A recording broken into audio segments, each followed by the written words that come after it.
Dentro de los habituales ciclos de conferencias que tienen lugar aquí en la Delegación Municipal de Cultura, es tema preferente todo aquel que tiene una relación con Cartella, con el entorno de la ciudad de San Roque. En este sentido, se enmarca la conferencia, la charla que tiene lugar esta tarde. Juan Manuel Ballesta es miembro del Instituto de Estudios Campos Gibraltareños y de la Sociedad de Historia también de Gibraltar. Ha sido ponente en el curso de otoño de la Universidad de Cádiz, celebrado en Algeciras en 1997, dentro del Seminario Gibraltar en la Historia, y ponente en jornadas de historia del campo de Gibraltar. Es autor de libros como La línea de la Concepción, Guía Crítica, Gibraltar, más de un millar de versos, Torre Nueva, La verja de Gibraltar, Historia de una frontera, entre otros. Ha publicado numerosos artículos en revistas como El Moraima, La Línea Cultural, Contravalación, Benarax, la revista de Sotogrande y la sanroqueña Laci. De manera especial ha abordado la cuestión de la frontera tanto en su componente histórico como de interrelación de las comunidades. Cuando en el campo de Gibraltar no había tantos historiadores como afortunadamente hoy tenemos, Juan Manuel Ballesta dedicaba buena parte de su tiempo a desvelar entresijos de la historia comarcal. Hoy lo sigue haciendo y la charla de hoy es también una buena muestra de ello. Hablará del Rocadillo, un cortijo emblemático por su ubicación, recogido ya por Lorenzo Valverde, el cronista del siglo XIX, y mencionado en el interesante expediente de hidalguía de Guillermo Gilson, uno de los fundadores de San Roque. Incluso Francisco María Montero, en su Historia de Gibraltar y su campo, hace una descripción en pleno corazón de Cartella, diciendo que el caserío del Cortijo del Rocadillo, compuesto de graneros y otras oficinas de labranza, está edificado sobre las grandiosas ruinas de algún templo u otro edificio suntuoso, pues así lo indican los muros que lo rodean.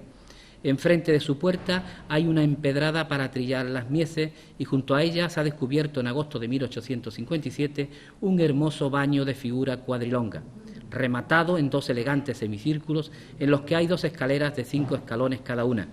Tiene este baño dos conductos, uno para la entrada y otro para la salida del agua, forrado este último de una gruesa chapa de plomo. En la era del Cortijo yacen cantos gruesísimos y uno tan ancho y perfecto que sirve de mesa para la comida de los trabajadores. En los patios y andenes de este mismo edificio, hay también muchos de estos cantos, unos de mármol y otros de piedra berroqueña, trozos de columnas y de estatuas desfiguradas. Por lo tanto, el Rocadillo se enmarca en la propia historia de Cartella. El trabajo de Ballesta en torno a esta casa se vio felizmente ampliado tras la donación que realizara un sanroqueño de pro, no residente en nuestra ciudad, don Antonio de Sola, al ayuntamiento, documentos sobre este cortijo y que el historiador ha tenido la oportunidad de estudiar.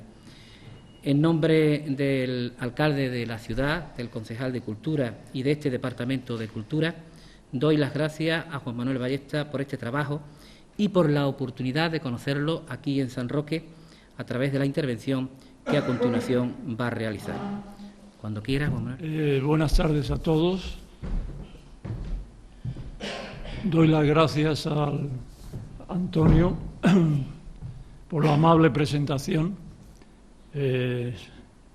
Somos amigos desde hace mucho tiempo y sus palabras pues hay que medirlas dentro de ese concepto de la amistad y además compañeros en tareas de investigación. Me gustaría antes que nada expresar la dificultad que implica la preparación de una charla como la que hoy nos trae aquí. Cuando se trata de un público culto pero heterogéneo, uno no sabe exactamente cuál será la medida. Puede uno caer en una serie de tecnicismos que hagan un poco, digamos, pesada la disertación, y por otro lado tampoco puede uno pasar con ligereza por una serie de aspectos. Entonces, dentro del amplio campo de investigación que ha supuesto lo relativo a ese cortijo, debo decir que para esta noche he querido centrarme en lo que son documentos. Y así se titula la conferencia. Y todo esto parte, como ya ha adelantado Antonio, a raíz de la entrega, donación que ha hecho Antonio de Sola Caballero, de una documentación en la que luego entraremos con más detalle, y que enseguida el alcalde se dio cuenta de que sería muy interesante que la persona que ha tenido la oportunidad de estudiar esos documentos, y otros muchos, pues pudiera dirigirse a vosotros y que supierais algo más sobre este tema. Entonces, yo agradezco la presencia de estas personas que, como digo, tienen intereses culturales diversos. Algunos sé que están aquí por pura amistad, porque no es un tema que sea de su incumbencia o interés, lo cual es muy de agradecer. Otros son compañeros en las tareas de investigación.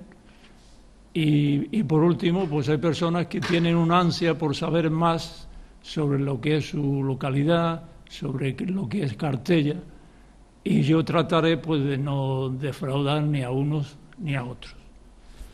Me consta que hay personas que han venido desde otros lugares de la provincia, incluso de otras provincias, y han hecho un esfuerzo para poder estar hoy aquí con nosotros. Así que muchísimas gracias. Autoridades locales, público en general, amigos, compañeros en las tareas de investigación, familiares y medios de comunicación. Muchas gracias. También a Multimedia por el atractivo diseño de la invitación que podemos ver en pantalla, al personal de cultura de este ayuntamiento, gracias a Belén López, por ejemplo, por la entrevista que me hizo en Radio San Roque, y gracias también a otras personas del grupo de cultura que lo han tomado con mucho interés, y gracias a eso pues hemos podido organizar esta charla, que implica un trabajo no solamente del propio conferenciante, sino de un entorno de personas que hacen posible que haya llegado puntualmente esa invitación a otra serie de personas.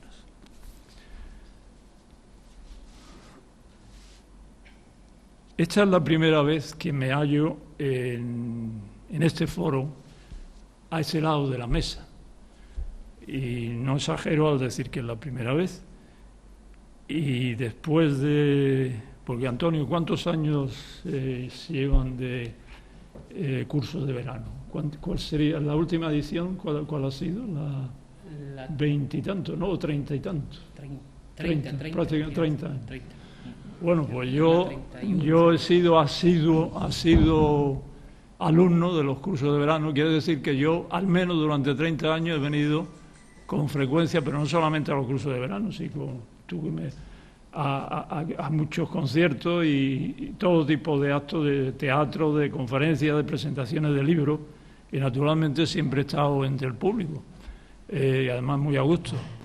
La ventaja de estar entre el público pues es que se puede llegar tarde, se puede salir antes de terminar, se puede uno quedar dormido, se puede uno despertar con los aplausos y los aires. Sin embargo, el que está aquí pues no puede permitirse esos lujos. Es una sensación reconfortante, pero al mismo tiempo extraña la que yo siento en este momento. En fin, bromas aparte, vamos a ir entrando en la materia. ¿Por qué Cartella? Pues permitidme que conteste con una pregunta. ¿Y por qué no? Preguntaba yo que qué se siente cuando se viene de Pompeya y se entra en Cartella. En uno de los últimos seminarios sobre Cartella, de los cursos de verano, uno de los profesores venía precisamente de la ciudad romana y venía a trabajar también al yacimiento de la localidad. Yo recuerdo que eso produjo cierta hilaridad entre la audiencia, cuando mi interés no era ni mucho menos el de... Mi interés no era ni mucho menos el de hacer un chiste ni tampoco hacer un ripio.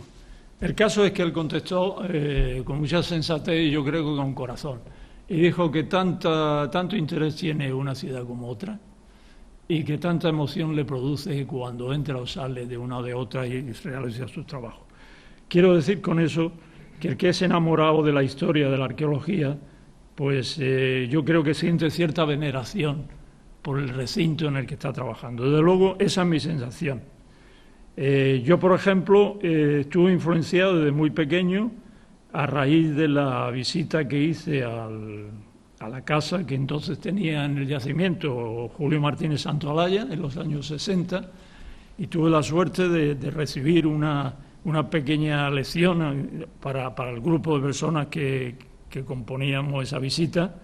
Entonces él tenía su casita en la torre, a la sombra de la Torre del Rocadillo.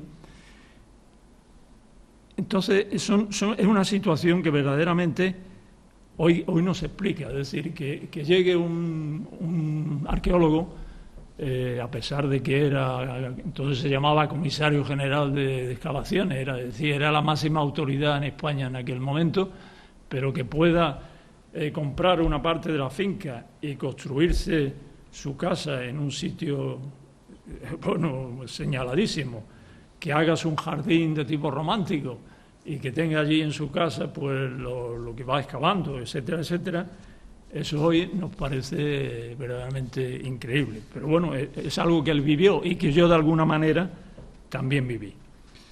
Pues bueno, pensemos que esa ciudad ha estado ahí, dormida durante siglos, y que un buen día, cuando los españoles conquistan Gibraltar de manos de los árabes, pues hay un repartimiento de terrenos y seguramente ya sea por parte de los reyes católicos, bien por parte de los Medina Sidonia, se adjudica a unos señores que no sabemos quiénes son, se adjudica la finca.